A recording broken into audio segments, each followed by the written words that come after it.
it sets up for me, I think, a big question mark now, sticking with the Western Conference with the Lakers and Clippers, which is both of these teams are tied 2-2. Now, the Clippers have home court, Lakers don't.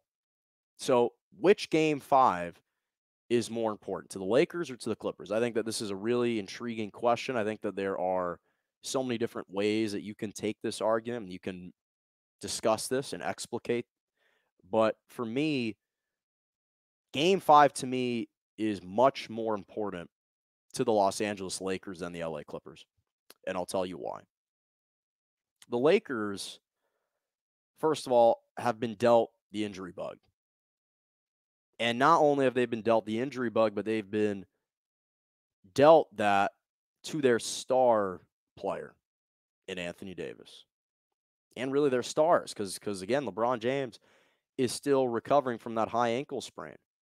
The Clippers, I mean, the Phoenix Suns, yes, they've been hampered a little bit by CP3, but they haven't sustained any injuries to any of their other players. That's never been a discussion or focal point or even a big concern for this team throughout the entire season and even this postseason. CP3's been injured, yes, but it's not like Devin Booker's been injured. It's not like DeAndre Ayton and Mikal Bridges and Cameron Johnson and those boys are injured or playing through injuries. The Clippers, meanwhile, they're two stars. Yes, they've been missing Serge Ibaka, but Paul George and Kawhi Leonard are perfectly healthy. Those two guys have been playing, and they've been the catalyst for this team winning games. That's not the issue. And so now you have Anthony Davis for the Lakers, who's likely going to miss Game 5 with the grade 1 groin strain. KCP missed all of Game 4 after hyperextending his leg in Game 3. And again, LeBron's still recovering from his own ankle injury. And then the Lakers are trying to get healthier faster. And the reason, to me, again, why Game 5 is so important is because you don't want to extend this series more than you have to. Unfortunately, they couldn't close in Game 4 and take a commanding 3-1 lead. And give credit to the Phoenix Suns. But when you've got lingering injuries, the last thing you want to do is extend the series and have to play another game in a Game 7. Because if the Lakers lose Game 5, then going home is only required to tie the series. Then you got to go back to Phoenix. That's the other thing. Phoenix has home court, so at least potentially 2 of the next 3 games in this best of 3 is going to be played in Phoenix, which is a major, major advantage for the Phoenix Suns. Major advantage for Phoenix Suns.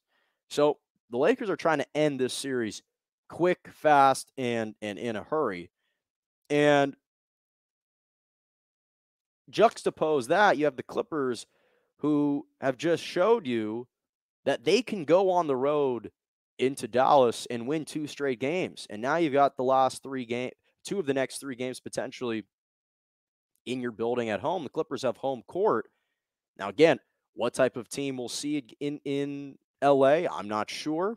But they've at least showed us that they can win on the road with their backs against the wall, with pressure just pouring down, just cascading down. They've proven that they can win on the road. The Clippers have. And yes, the Lakers have too, but that's a tall order. It's a tall ask if you lose Game 5 to have to go back to Phoenix potentially for Game 7 to win on the road. And so I think that the Lakers, it's imperative for me that they win game 5 because, again, the Clippers just showed they can beat Dallas on the road. And their season and their franchise in its current iteration, in its current form, was hanging in the balance, was on the line in these 2 games.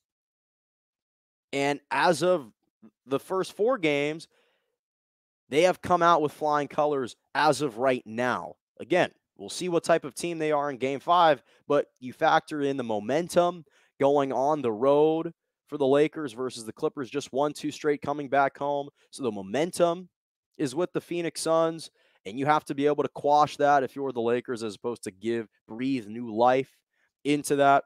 And the other thing is, the Clippers' best opponent in the Dallas Mavericks, their best player is Luka Doncic, He's hurt now, dealing with a neck issue, a nerve issue in his neck.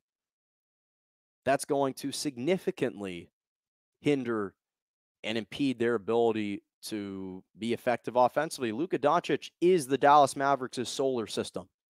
He is their offense. He is their success. And he's a little bit limited. And finally, the Lakers are playing a feisty and a hungry Phoenix Suns team that isn't scared of them. This Phoenix Suns team, whether or not they're as good as the Lakers, which I don't believe they are, they're not afraid of the Lakers. Cameron Payne has stepped in and he's induced a lot of pain. He's delivered a lot of pain to the Lakers. I apologize for that terrible pun. I'm sure it's been overused all the time.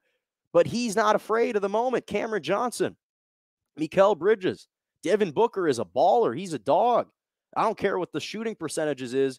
If you're asking me, is Devin Booker scared of a game 7 or a game against the Lakers? No. Jay Crowder, yes, he looks incredibly small and weak when he tries to puff his chest against LeBron, and I don't know why Jay Crowder over and over again has had the audacity to try and challenge LeBron James when LeBron has literally sent his you-know-what packing home in about 6 different playoff series for about 6 different teams. But the reality is he's not actually scared of LeBron. He's not scared of LeBron. DeAndre Ayton has come out of his shell. And then you have CP3. So this team is not scared of the Lakers. And I'm not saying the Mavericks are scared of the Clippers at all, but I'm just saying that the role players and the supporting cast, the Phoenix Suns are a better overall team than the Dallas Mavericks. They're a much deeper team. So to me, I think game 5 is much more imperative that the Lakers take care of business in game 5 versus the Clippers. But again, Lakers play Tuesday night, Clippers play Wednesday night. So we'll see what happens. We have to wait and see for a couple of days. But I cannot wait to see. This is monumental for both of these teams. Absolutely monumental for both of these teams.